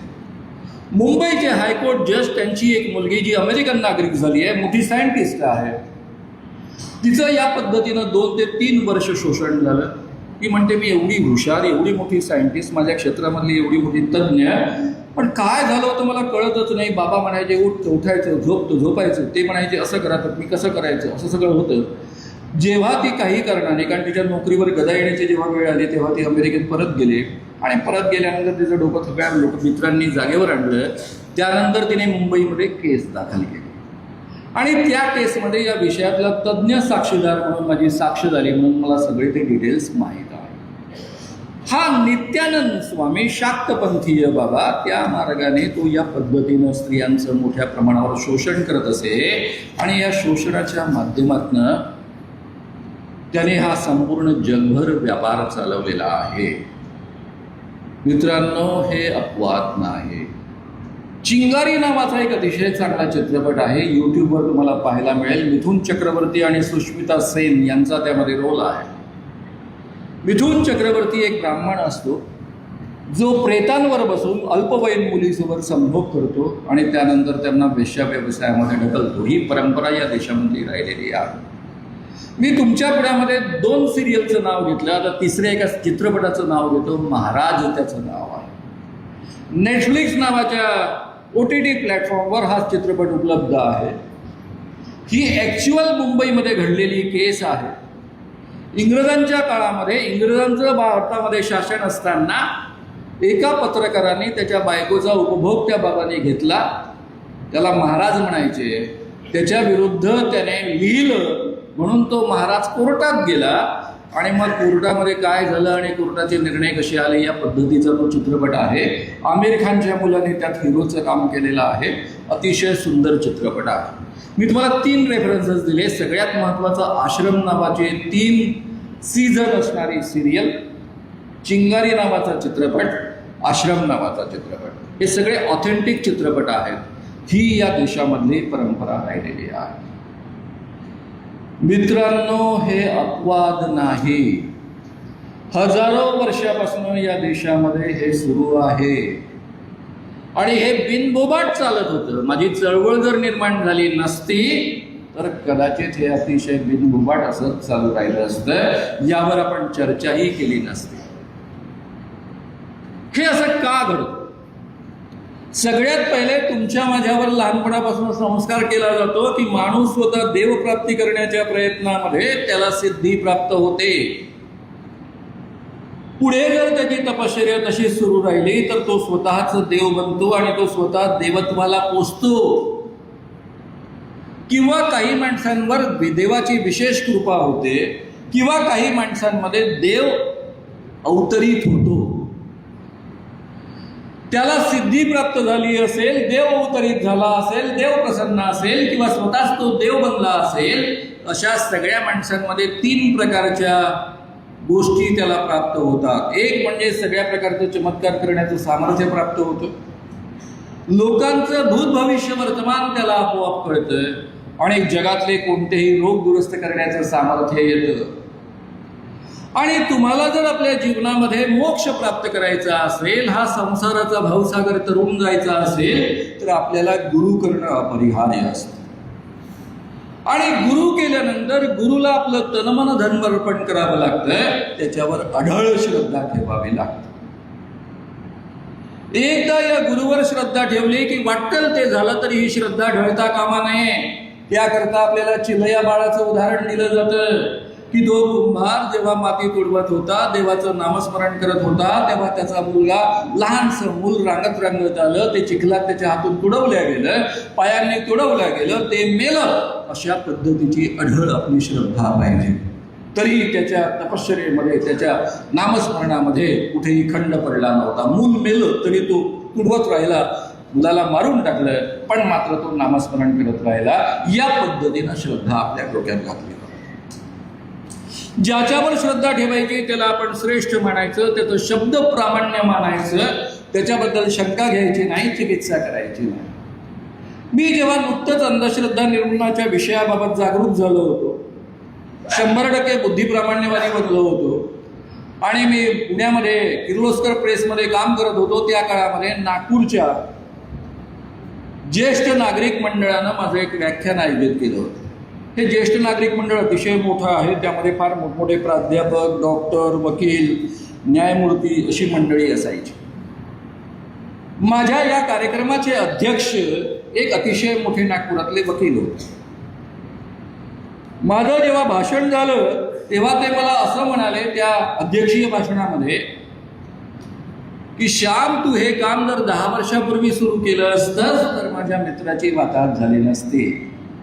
त्यांचा मित्र कोण? नागपूर विद्यापीठाचा कुलगुरू आणि ॲक्टिंग जज हायकोर्टमधला. नाव तुम्हाला सहज कळवू शकेल कारण फार कमी ॲक्टिंग जजेस नागपूर विद्यापीठाचे कुलगुरू राहिलेले आहेत. त्यांनी सांगितलेला किस्सा मी फक्त तुमच्यापर्यंत पोहोचतो. त्या काळी आपल्या नागपूरमध्ये लांबे महाराज नावाचा एक बाबा होता. या न्यायमूर्तींच्या पत्नी अतिशय सुंदर देखण्या होत्या. वकील मित्रांना शंका आली म्हणून त्यांनी आपल्या मित्राला जागृत करण्याचा प्रयत्न केला. त्यावर हे न्यायमूर्ती त्यांच्यावर चिडले. ते म्हणाले की काय हे, प्रत्यक्ष भगवान कृष्णाचा अवतार आहे लांबे महाराज म्हणजे, आणि त्यांच्याबद्दल तुम्ही असं बोलता. वकील मित्रांच्या लक्षात आलं की न्यायमूर्तींना पुरावे पाहण्याची सवय झालेली आहे, आणि म्हणून लांबे महाराज आणि त्यांच्या पत्नी कॉम्प्रोमाइजिंग पोझिशनमध्ये असताना त्यांना नेऊन दाखवलं. त्यावेळेस नेमका त्यांच्याकडे नागपूर विद्यापीठाचा चार्ज होता. नागपूर विद्यापीठ त्यावेळेस अतिशय मोठं होतं, 11 जिल्ह्यांचं विद्यापीठ होतं, अमरावती विद्यापीठ निर्माण व्हायचं होतं. काय केलं असेल न्यायमूर्तीने? ऍक्टिंग जज होते हायकोर्टाचे. पोलिसांना फोन केला असेल, बाबाला अटक झाली असेल. नाही, उलट हे विचारायला गेले लांबे महाराज हा काय प्रकार. लांबे महाराज म्हणाले, बरं झालं शिष्या तू आलास. अरे तू केवढा भाग्यवान, तुला माहित आहे तुझी पत्नी कोण? ज्या काळामध्ये मी भगवान कृष्णाचा अवतार घेतला होता त्यावेळेस माझी सगळ्यात आवडती राधा ही तुझी पत्नी. इतके वर्ष तुझी पत्नी म्हणून जगली. आपल्या श्रद्धेचं रूपांतर किंवा अंधश्रद्धेमध्ये होतं हे त्या माणसाला कळत नाही. मला माहिती आहे की आपण विश्वास ठेवल्याशिवाय एक दुसऱ्यासोबत जगू शकत नाही. मला खात्री आहे की तुम्ही शांतपणे ऐकून घ्याल. तुम्हाला खात्री आहे की मानव कितीही कडक बोलले तरी दगड फेकून मारणार नाही, म्हणून आपण या ठिकाणी एकत्र जमू. परस्पर विश्वासावरच माणसं जगत असतात हे खरं आहे. पण उद्या खरंच जर मी दगड फेकून मारले तर तुम्ही माझ्यावरचा विश्वास बदलावा. तुम्ही जर माझ्याशी वेगळेपणानं ऐकला, शांतपणे ऐकून घेता, तर मी माझा विश्वास तुमच्याबद्दलचा बदलेल. म्हणजे आपला विश्वास पुरावा विरुद्ध समोर आल्यानंतर बदलतो. इथे न्यायमूर्तींना पत्नी आणि बाबा एकत्र दाखवले आणि तरी त्यावर विश्वास ठेवता ही त्यांची राधा होती. पुढे काय झालं असेल? पुढे त्यांचा नागपुरातला राहता बंगला आणि आपली सुंदर बायको त्यांनी लांबे महाराजांच्या स्वाधीन केली आणि स्वतः सरकारी बंगल्यामध्ये राहायला गेले. हे नागपूरमधलं उदाहरण आहे. श्रद्धा किती पराकोटीनं अंधश्रद्धा बनू शकते याचं हे उदाहरण. मित्रांनो, हेच काम खरात बाबाने केलं. खरात बाबा यांना काय सांगायचं की मी भगवान कृष्णाचा अवतार आहे. तू गेल्या जन्मामध्ये माझी आवडती गोपी होतीस. काही स्त्रियांना राधा होती, काही स्त्रियांना गोपी होती. एका स्त्रीला तिने सांगितलं तू अप्सरा होतीस. आता अप्सरा होती तर संबंध ठेवायला हरकत नाही, राधा आणि गोपी तर अधिकारच आहे. या पद्धतीनं त्यांनी यांचं शोषण केलं. म्हणूनच आपल्या जादूटोणाविरोधी कायद्यामध्ये आपण कलम तयार करताना अनुसूचीमधलं 11वं कलम केलेलं आहे की एखादी व्यक्ती माझ्यामध्ये भगवान कृष्णाचा मी अवतार आहे, तू गेल्या जन्मी राधा होती, मी शंकराचा अवतार आहे, तू गेल्या जन्मामध्ये पार्वती होती, किंवा माझ्यामध्ये विशेष शक्ती आहे म्हणून जर लैंगिक संबंध ठेवत असेल तर तिची संमती असो किंवा नसो तो कायद्याने गुन्हा ठरवलेला आहे आणि मिनिमम शिक्षा 6 महिन्यापासून 7 वर्ष कारावासाची आहे. म्हणजे बलात्कार सिद्ध करण्यासाठी ज्या अटी असतात त्या अटी या कायद्यामध्ये नाही. त्यांनी स्वतःला विशेष शक्ती आहे असा आभास निर्माण केला आणि लैंगिक संबंध ठेवले की हा कायदा लागला आणि म्हणून खरात या कायद्याखाली अडकलेला आहे. आता मित्रांनो, या स्त्रिया का फसतात? आपल्याच नागपूरमधल्या एका ज्येष्ठ स्त्री चळवळीतल्या कार्यकर्त्यानं असं मत मांडलं की या स्त्रिया बाबाकडे गेल्या त्याही तेवढ्याच जबाबदार आहेत, त्यांच्यावर पण खटले दाखल केले पाहिजेत. याचा अर्थ या स्त्रिया बिचाऱ्या का फसतात हेच आपल्याला माहीत नाही असा त्याचा अर्थ होतो. अरे तुम्ही लहानपणापासून त्यांच्या डोक्यामध्ये घालला नसाल श्रद्धा ठेवा, गुरुशिवाय जीवनाला तरणोपाय नाही आणि गुरुला तन मन धन अर्पण करावं लागतं. शिवाय आपण कोण आहोत? माणूस म्हणून तुमचं माझं आयुष्य जास्तीत जास्त 10 लाख वर्षांचं आहे. त्यातल्या त्यात आपण जो आजचा प्राणी आहे केवळ होमोसेपियन्स प्राणी उरलेत, बाकीचे सगळे मारले गेलेत. त्यांचं आयुष्य कमीत कमी 2 लाख वर्षांचं आहे. म्हणजे 2 लाख वर्षांपासून आपण या पृथ्वीवर जगतो आहोत आणि या पृथ्वीवर जगत असताना आपल्या लग्न संस्थेचं आयुष्य धड 5,000 वर्षांचं सुद्धा नाही. म्हणजे 1,95,000 वर्ष आपण विदाऊट मॅरेज जगत होतो. निसर्गामध्ये माणसाच्या जन्माला आणि उत्पत्तीला प्रचंड किंमत आहे आणि महत्त्व आहे. कारण माणसं पटापट मरत असत आणि ती संख्येच्या बळावरच जिवंत राहू शकत असत. आणि त्यामुळे मित्रांनो या संपूर्ण निसर्ग प्रक्रियेमध्ये प्रत्येक पुरुषामध्ये अनेक स्त्रियांसोबत त्यांनी संबंध प्रस्थापित निर्माण केले पाहिजे या पद्धतीची एक नॅचरल इन्स्टिंक्ट टाकलेली आहे. प्रत्येक स्त्रीमध्ये तिने अनेक पुरुषांशी संबंध प्रस्थापित केले पाहिजे हा नॅचरल इन्स्टिंक्टचा भाग आहे. नेचरनी हे तुमच्या माझ्याकरता निर्माण केलेलं आहे. लग्न संस्था आपण निर्माण केलेली आहे, आपण ती राबवण्याचा प्रयत्न करतो आहे आणि ती राबवण्याच्या प्रक्रियेमध्ये आपण नैतिक मूल्य लोकांपर्यंत पोहोचवतो की लग्नाच्या आधी कुणाशी संबंध येता कामा नये, लग्न झाल्यावर केवळ पतीसोबत संबंध असला पाहिजे, नाही तर हे पाप आहे, चुकीचं आहे, अनैतिक आहे. पण मूळ इन्स्टिंक्ट काय आहे? अनेकांशी संबंध प्रस्थापित करण्याचे. बाबांना काय करावं लागतं? हे जे आहे गिल्ट आहे की मी इतर पुरुषांशी संबंध ठेवणं चुकीचं आहे, पाप आहे, एवढं फक्त दूर करतात, बाकी काय. तो सुंदरदास महाराज सांगतो की 10व्या मार्गाने केवळ तुम्हाला मोक्ष नाही मिळत, तुमच्या पतीला मिळतो, नवऱ्याला पण मोक्ष, भावाला पण मोक्ष, बापाला पण मोक्ष.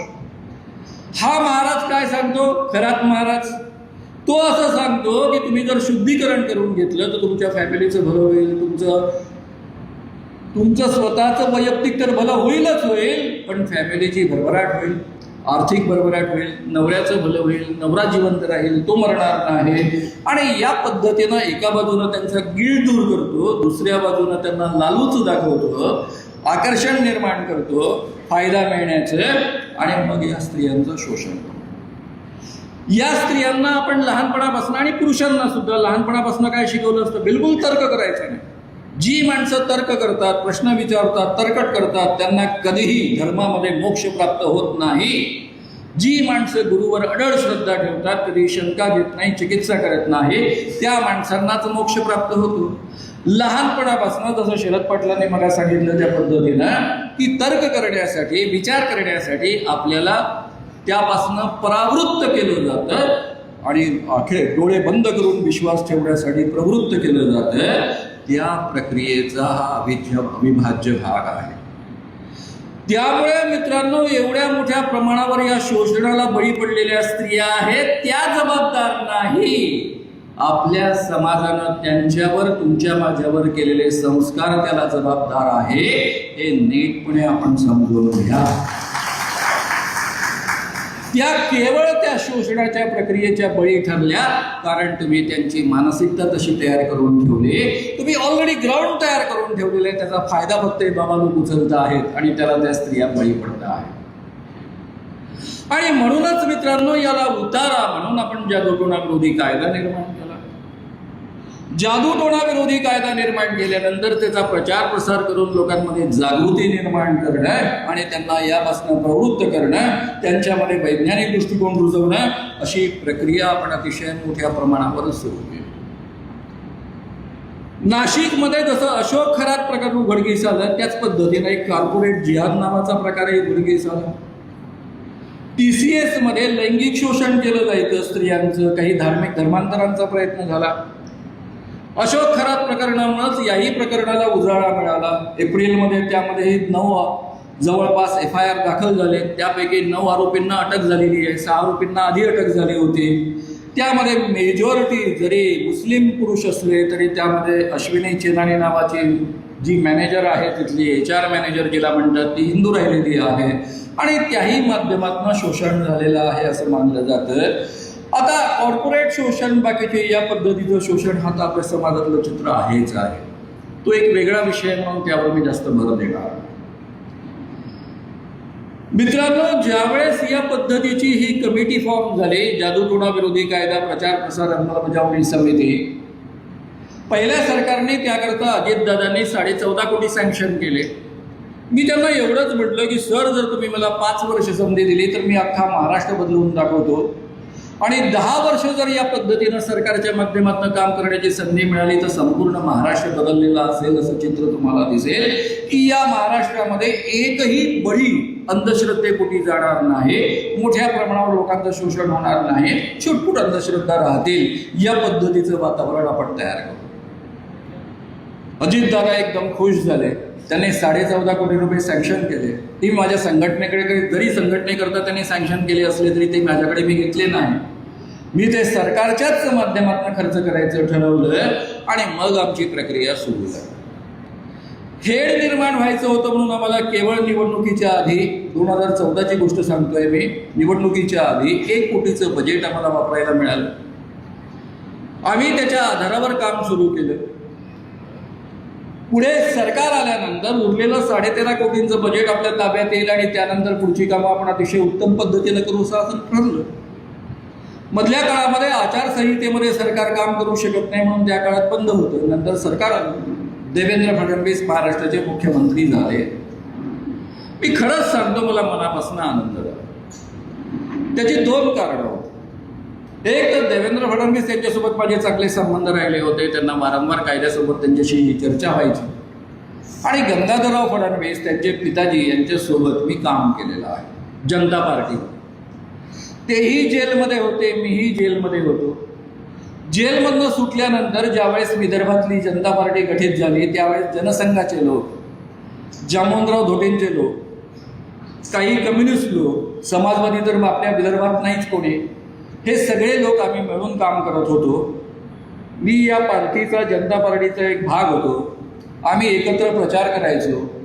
त्यांना मला फार कौतुक होतं की हा पोरगा कॉलेजमध्ये शिकत असताना MA पार्ट 1 फक्त परीक्षा दिली आणि इंदिरा गांधींना विरोध केला, जेलमध्ये गेला आणि ते मला मित्रासारखे वागवत असत, खांद्यावर हात ठेवत असत आणि हा माझा दोस्त आहे असं म्हणत असत.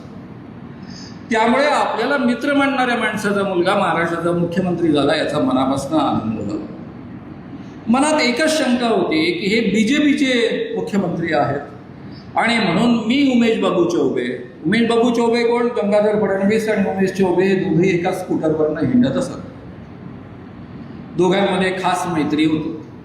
दोघेही नागपूर महानगरपालिकेत कॉर्पोरेटर होते.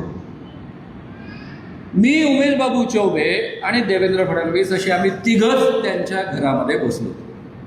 ते त्यावेळेस मुख्यमंत्री झाले होते. नागपूरचं अधिवेशन सुरू होतं.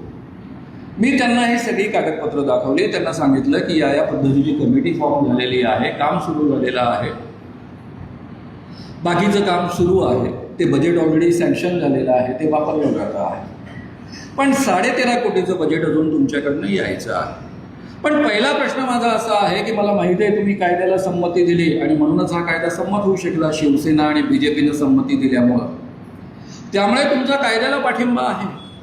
पण शेवटी तुम्ही BJPचे मुख्यमंत्री आहात. त्यामुळे हे काम आपल्याला अतिशय ताकदीनं करता येईल काय? त्यावर त्यांनी काय उत्तर दिलं मला आणि उमेश बाबूंना? ते म्हणाले की आपल्याला अतिशय उत्तम काम करता येईल, तुमच्या मनातला किंतु परंतु तुम्ही काढून टाका, आपण अतिशय चांगलं काम करू. मी 13.5 कोटी तर नाही सँक्शन करत, पण 10 कोटी सँक्शन करू. म्हटलं प्रत्यक्षामध्ये आता 4 महिने उरलेले आहेत या आर्थिक वर्षाला. या 4 महिन्यामध्ये तो 10 कोटी खर्च करणं शक्य नाही आहे. 2 कोटी जास्तीत जास्त आम्ही वापरू. पण बजेट मात्र तुम्ही 10 कोटीचं सँक्शन करा, कारण पुढचं बजेट मग मोठं आपल्याला मिळतं. ते म्हणाले तुम्ही सुधीर भाऊंना भेटून घ्या, ते अर्थमंत्री आहेत. सुधीर भाऊ माझे मित्र आहेत. जर्नलिझममध्ये आम्ही दोघे एकत्र होतो आणि त्यावेळेस सुधीर भाऊंना मी भेटलो. सुधीर भाऊ म्हणाले माझा काही मुद्दाच नाही, मी तुमच्यासोबत आहेच आहे. 10 कोटीचं बजेट सहज सँक्शन होईल तेव्हा मुख्यमंत्री म्हणतायत तेव्हा. देवेंद्र फडणवीस महाराष्ट्राचे मुख्यमंत्री आणि गृहमंत्री असताना 42 पोलीस ट्रेनिंग थ्रूआउट महाराष्ट्र झालेले आहेत. त्यांच्या आधी फक्त 5 झालेले आहेत. त्यानंतर महाराष्ट्रामधल्या 22 जिल्ह्यांमधले कार्यक्रम मुख्यमंत्री असताना झालेले आहेत. फक्त आधीच्या बजेटच्या आधारावर ते झालेले आहेत, जुन्या सरकारने सँक्शन केलेल्या बजेटच्या आधारावर. 200 वक्त्यांची 3 प्रशिक्षण शिबिरं झाली. त्यामधून आम्ही 200 वक्ते ट्रेन केले. 400 शाळा कॉलेजेसमध्ये या वक्त्यांच्या माध्यमातून कार्यक्रम घेतले. हे सगळं काम आम्ही 1 कोटीमध्ये पूर्ण केलं. हे काम झाल्यानंतर मी 3 वर्ष मंत्रालयाच्या चक्रा मारतो. माझा पोटापाण्याचा व्यवसाय, पर्सनॅलिटी डेव्हलपमेंटचे वर्कशॉप चालवणं, ते मला पूर्ण 100% बंद ठेवावे लागले. 2013मध्ये कायदा करायचा आहे म्हणून बंद ठेवावे लागले. 14-15 पासून मी ते 3 वर्ष बंद यासाठी ठेवले कारण 6-6 महिने आधी हॉल बुक करावे लागतात. हॉलची भाडी प्रचंड असतात आणि तो पैसा वाया जाऊ नये ऐन वेळेवर आपल्याला काम करण्यासाठी म्हणून. आणि म्हणून मी तो पूर्ण व्यवसाय बंद ठेवला, सरकारकडे खेटे मारत राहिलो. 3 वर्ष मी सारख्या चक्रा मारतोय असं पाहिल्यानंतर माझ्या काही मित्रांना खूप वाईट वाटायचं. जे नागपूर जिल्ह्याचे BJPचे अध्यक्ष राहिलेले अशा एका डॉक्टर मित्राला वाईट पडायचं होते. माझे C कोर्सचे विद्यार्थी आहेत. ते म्हणाले, सर तुम्ही एवढ्या चक्रा मारता, फार वाईट वाटतं. आमच्या सरकारने खरं म्हणजे तुमचं काम उत्तम पद्धतीनं करायला पाहिजे. आमची प्रतिमा उजळेल त्यामधनं, आम्हाला लोक अंधश्रद्धा म्हणतात. जरा मी कानोसा घेतला तर ते माझ्या जवळच्या इतरांना माहीत नव्हतं. यांनी सांगून टाकलं का आम्हाला काम करायचं नाही. ते आले आणि 3 वर्षानंतर मला असं म्हणाले की सर यांना काम करायचं नाही, जादूटोणा विरोधी कायदा राबवायचा नाही, त्याचा प्रचार प्रसार तर मुळीच करायचा नाही आणि त्यामुळे तुम्ही वेळ वाया घालवू नका. त्यानंतर मी मंत्रालयामध्ये जाणं सोडलं, माझं YouTube चॅनल सुरू केलं, त्यामध्ये सगळी मेहनत टाकली. उद्धव ठाकरेंचं सरकार आल्यानंतर माझ्या पुन्हा आशा प्रज्वलित झाल्या. अजितदादा पवार नेहमीच या कामाला अतिशय सक्रिय समर्थन देत आलेले, पाठिंबा देत आलेले. मी त्यांना भेटायला गेलो. त्यांनी इमिजिएट तेव्हाच्या तेव्हा 12 कोटी रुपये सँक्शन केले. 1 एप्रिल 2020 पासून उद्धव ठाकरे यांच्या सरकारच्या अखत्यारीमध्ये हे काम सुरू करायचं ठरलं. GR निघायला आणि बाकी सगळ्या कामाला सुरुवात झाली आणि 24 मार्चला लॉकडाऊन लागू झाला. पुढे 2 वर्ष काम पूर्ण बंद झालं. 2022च्या 1 एप्रिलपासून मग ते जे काही त्यावेळेस 12 कोटी होते त्याचे त्यांनी 22 कोटी केले. मग 22 कोटी बजेटच्या आधारावर 1 मार्च 2022ला आम्ही कामाला सुरुवात केली. काही महत्त्वाची शिबिरं झाली ज्यामध्ये आम्ही वक्ता प्रशिक्षित केले आणि त्यानंतर मित्रांनो आमचे एकनाथजी शिंदे, अंधश्रद्धा शिरोमणी एकनाथजी शिंदे गुवाहाटीला गेले. त्यांनी रेडा बळी दिला आणि त्यामध्ये जादूटोणा विरोधी कायद्याचाही बळी देऊन टाकला. सरकार बदललं, काम पुन्हा जैसे थे थांबलो, जेवढं झालं होतं तेवढं. मग त्यानंतर आता काहीच करणं शक्य नाही म्हणून मी गप्प बसलो. मध्ये बच्चू कडूकडे ते खातं येणार सामाजिक न्याय विभाग असं दिसलं, बातम्या आल्या. मी त्यांना भेटल्यावर ते म्हणाले, काय मी झाल्यावर तुम्हीच की सामाजिक न्याय मंत्री, कशाला चिंता करता, तुमचं प्रत्येक काम उत्तम पद्धतीनं होईल. पण ते काही झाले नाही. एकनाथ शिंदेकडेच हे खातं राहिलं. आता जो माणूस रेडा बळी देतो त्या माणसाकडे या खात्याचं काम घेऊन मी कसं काय जाऊ शकतो म्हणून मी गेलोच नाही. त्यानंतर अजितदादांनी पलटी मारली. अजितदादा पुन्हा या गव्हर्नमेंटमध्ये दाखल झाले.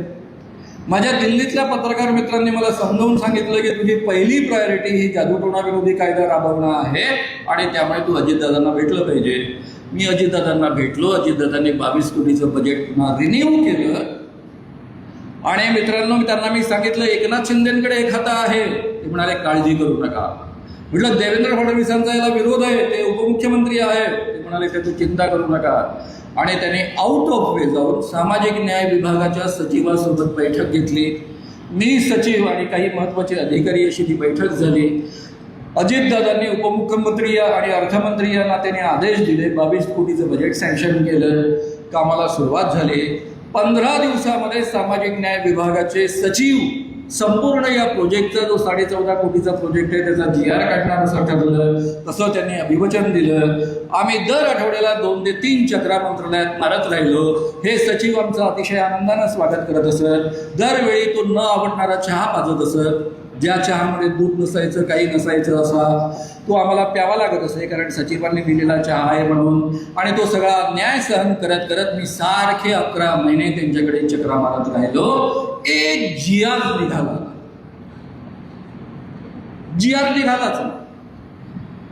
इव्हन अर्थमंत्रालयातल्या फायली जागेवरच्या हलायच्या. मी 2दा सरकारसोबत काम केलेलं आहे. दोन्ही वेळेस माझा अनुभव असा आहे की सरकारी यंत्रणेला 1 पैसा खाऊ न घालता फायली नीट हालत असत आणि उत्तम काम होत असे. कारण अजितदादांचा फोन गेला, श्याम मानवांचं काम आहे, पुण्यकर्म आहे, आपल्याला करायचं आहे. ते नेमकेपणानं सरकारी अधिकारी समजून घेत असे.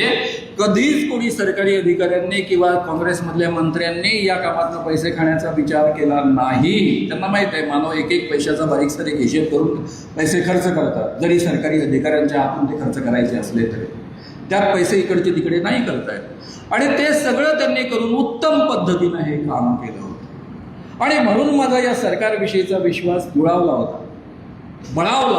हे सरकार पैसे न खाता सुद्धा उत्तम काम करतं. काही लोकांना चांगलं काम करण्याची इच्छा असते. आणि सामाजिक न्याय या खात्याचं बजेट कितीचं आहे? 50,000 कोटीचं. 50,000 कोटीमध्ये 22 कोटीमधला एक पैसा नाही खाल्ला तर काय फरक पडतो? काही फरक पडत नाही. शेवटी सचिवांनी मला सांगितलं की सर असं काम होणार नाही, तुम्हाला हे काम एखाद्या एजंटला द्यावं लागेल. त्यांच्या सहकार्यांना मी विचारलं, एजंटला दिल्यानंतर सह्या कोणाच्या पडतील? म्हणे तुमच्या, तुम्ही सहअध्यक्ष आहात. म्हटलं किती टक्के गायब झालेले असतील? म्हणे 20 ते 25% तर होतातच. मी म्हटलं मी जयप्रकाश नारायण आंदोलनातला भ्रष्टाचार मुक्त करण्यासाठी देश हे आंदोलनामधला त्यातला भाग आहे आणि मी स्वतःच भ्रष्टाचारामध्ये सामील व्हायचं बिलकुल नाही होणार. आणि मी मंत्रालयामध्ये जाणं सोडलं. हा सगळा इतिहास मी तुम्हाला का सांगतो? मी ज्या ज्या बाबांना एक्सपोज केलं, गुलाब बाबासारखा बाबा संपला, शुभदास बाबांसारखा बाबा संपला. विदर्भातले मी ज्यावेळेस 1982 साली चळवळ सुरू केली तेव्हा चमत्कार करणारे किमान 200 बाबा होते. त्यातले काही बाबांकडे माझेच आई वडील जायचे. आज विदर्भामध्ये तुम्हाला एकही चमत्कार करणारा बाबा दिसत नाही.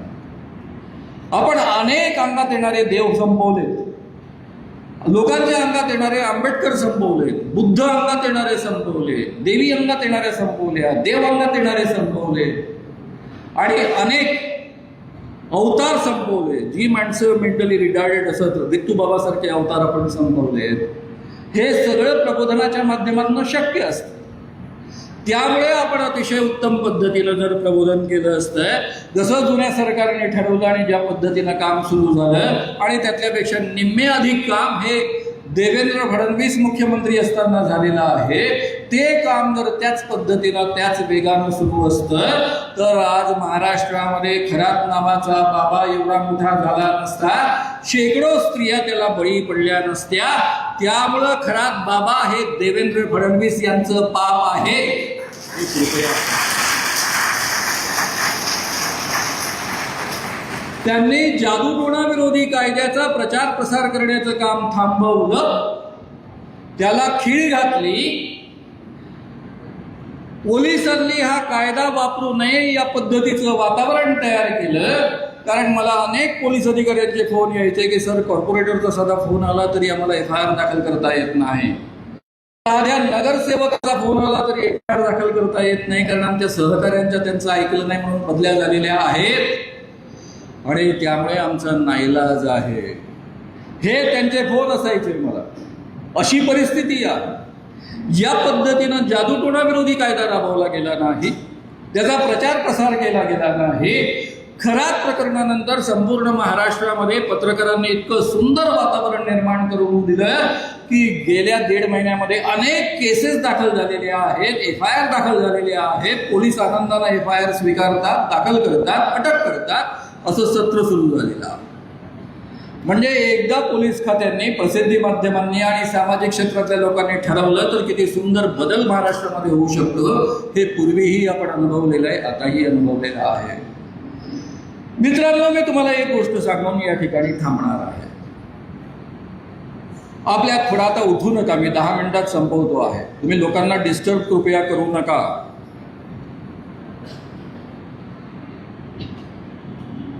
शुभदास महाराजाला मी एक्सपोज केल्यानंतर RSSचे प्रमुख बाळासाहेब देवरस सरसंघचालक यांच्याकडे खूप तक्रारी आल्या. त्यावेळेस त्यांनी ज्यांच्या हाताखाली मी पत्रकार म्हणून तयार झालो ते मागो वैद्य, तरुण भारताचे संपादक आणि जे पुढे RSSचे बौद्धिक प्रमुख राहिलेले आहेत, आणि दिवा घुमरे या दोन्ही संपादकांना बोलावून घेतलं. त्यांना विचारलं की तुमच्या हाताखाली तयार झालेला हा पत्रकार, ही 84 मधली गोष्ट आहे, हा धर्माच्या विरुद्ध आणि देवाच्या विरुद्ध कसं काय काम करतो? त्यावेळेस त्यांनी समजावून सांगितलं की श्याम मानव देव आणि धर्म याबद्दल बोलत सुद्धा नाही. ते देवाधर्माच्या नावावर जे सर्वसामान्य माणसांचं शोषण होतं, लुबाडणूक होतं, त्याविरुद्ध ही चळवळ चालवतात. ते सातत्याने आमच्या संपर्कात असतात. त्यांचं काम आम्ही पाहतो. आमच्या तरुण भारतामधून त्याला योग्यरित्या आम्ही प्रसिद्धी पण देतो. त्यामुळे तुमच्यापर्यंत आलेल्या बातम्या सगळ्या चुकीच्या आहेत, खोट्या आहेत. त्यावर बाळासाहेब देवरस त्यांना म्हणाले, पुन्हा वाक्य मी नीटपणे ऐका. बाळासाहेब देवरस RSSचे सरसंघचालक म्हणाले की आपल्या घरात कुठे आपल्याला साप हवा आहे? साप जर पाहुण्याच्या लाठीनं मरत असेल तर ही चांगली गोष्ट आहे. आणि म्हणून बाळासाहेब देवरस सरसंघचालक असेपर्यंत कधीही RSSने माझ्या कामाला ऑर्गनाईज विरोध केला नाही. त्यांच्यामध्ये एवढं भान होतं की आपल्या समाजामध्ये हा अंधश्रद्धांचा साप आहे, तो आपल्या लोकांना डसतो आहे, चावतो आहे, त्यांचं शोषण करतो आहे, त्यांचं नुकसान करतो आहे. आपण हे काम करू शकत नाही. जर पाहुणे हे काम करत असतील तर त्यामधनं आपल्या समाजाचं भलं होणार आहे याचं भान त्यांना होतं. आमच्या देवेंद्र फडणवीसांना किती भान आहे. देवेंद्र फडणवीस धीरेंद्र कृष्ण महाराज उघड कायदा मोडतो हे त्यांना उत्तम कळतं, कारण ते कायद्यामध्ये तज्ज्ञ आहेत. त्याला ते घेऊन येतात. नागपुरात आले, पुन्हा त्याच्यासोबत व्यासपीठ शेअर केलं, करणार आणखी. एवढंच नव्हे तर धीरेंद्र कृष्ण महाराजांना मुंबईमध्ये घेऊन गेलेत, ठाण्याला घेऊन गेलेत. एक केंद्रीय मंत्री त्यांना औरंगाबादमध्ये घेऊन गेला आणि धीरेंद्र कृष्ण महाराज दिव्य दरबाराच्या माधुर माध्यमातून लोकांना सांगतात, तुला भूत लागलं, तुला असं करावं लागेल, तुला जादूटोणा केला आहे, तुला त्याने करणी केलेली आहे, टोटका केलेला आहे. हे सगळ्या अंधश्रद्धा त्यांच्यामध्ये पेरतात. दुसरे हे BJP वाले देवेंद्र फडणवीसांचेच लोक. तुम्ही जर म्हणाल की देवेंद्र फडणवीस अध्यक्ष नाही आहे BJPचे, तर डोक्यातनं काढून टाका. महाराष्ट्राचे ते सर्वे सर्व आहे, पक्षाचेही सर्वे सर्व आहेत आणि सरकारचेही सर्वे सर्व आहेत. BJPचे लोक गावोगाव प्रदीप मिश्राला घेऊन येतात. प्रदीप मिश्रा काय सांगतात, वडेट्टीवारांनी तुम्हाला सांगितलेलं असेल, अभ्यास केला असेल किंवा नसेल केला तरी भक्त शंकराच्या पिंडीला बेलपत्र लावा, तुम्ही परीक्षा पास करा. एक लोटा जल टाका, सगळेच्या सगळ्या तुमच्या समस्या सुटतील. हे लोकांमध्ये अंधश्रद्धा पसरवणारे महाराज तुम्ही घेऊन गावोगाव हिंडता, लोकांच्या अंधश्रद्धा वाढवता. हा अंधश्रद्धेचा साप गावोगाव घेऊन हिंडता, त्याला पोसता, त्याला दूध आणि काय काय काय काय पाचता. खरं म्हणजे काय दूध पित नसतो, पण हा साप दूध पितो. अशा सापाला घेऊन हिंडता, अंधश्रद्धा वाढवण्याचं काम करता. हे काम कृपया आता तरी देवेंद्र फडणवीस तुम्ही थांबा. खराब प्रकरणामुळे तुमचे डोळे उघडले असतील असं आम्ही मानतो. कृपया जागे व्हा. लोकांचं शोषण करून, लोकांना शोषण करणाऱ्या बाबांच्या ताब्यामध्ये देऊन त्यांच्या अंधश्रद्धा वाढवूनच फक्त निवडून येतो असं नाही. या सगळ्या बाबांनी कुणाचं शोषण केलंय? यामध्ये एक तरी मुस्लिम स्त्री आहे का? सगळ्याच्या सगळ्या हिंदू स्त्रियांचं शोषण केलंय. तो राम रहीम बाबा असेल, आसाराम बापू असेल, नारायण साई असेल, सुंदरदास महाराज असेल, कृपाळू महाराज असेल किंवा अशोक खरात असेल. या सगळ्यांनी हिंदू स्त्रियांचंच शोषण आजपर्यंत केलेलं आहे ना. मग तुम्ही जर हिंदू हिंदू करता आणि हिंदूंना वाचवणं, हिंदूंना वाढवणं, हिंदूंना बलिष्ठ करणं हे तुमचं कर्तव्य असं मानता, तर त्यांना तुम्ही अंधश्रद्धेच्या आहारी जाण्यासाठी वातावरण का मुद्दाम निर्माण करता? वाचवण्यासाठी पुढे का येत नाही? त्यांना या सगळ्या शोषणापासून वाचवण्याकरता हा जादूटोणा विरोधी कायदा जो महाराष्ट्रामध्ये झालेला आहे त्याचा अतिशय प्रभावीपणे प्रचार प्रसार झाला पाहिजे. महाराष्ट्रामधले हिंदू लोक या शोषणापासून वाचले पाहिजे. असे प्रयत्न तुम्ही का करत नाही? हे प्रयत्न केल्यानंतर सुद्धा लोक तुम्हाला निवडून देतात. केवळ फसून आणि लोकांचं नुकसान करूनच निवडून येता येतं असं नाही, तर लोकांचं भलं करून सुद्धा निवडून येता येतं. त्यामुळे या निमित्तानं मी जाहीररित्या एवढंच आवाहन करेल की देवेंद्र फडणवीस आता तरी तुम्ही जागे व्हा. हा अंधश्रद्धेचा साप महाराष्ट्रामध्ये पसरवण्याचं, त्याला पोसण्याचं, त्याला खतपाणी घालण्याचं काम बंद करा. आणि या सापाला तुम्ही महाराष्ट्राचे मुख्यमंत्री आहात, फुले शाहू आंबेडकरांच्या महाराष्ट्राचे मुख्यमंत्री आहात. संत ज्ञानेश्वर, संत तुकारामांपासून गाडगे महाराज, तुकडोजी महाराजांची चालत आलेली वारकरी संप्रदायाची अंधश्रद्धा निर्मूलक परंपरा आहे.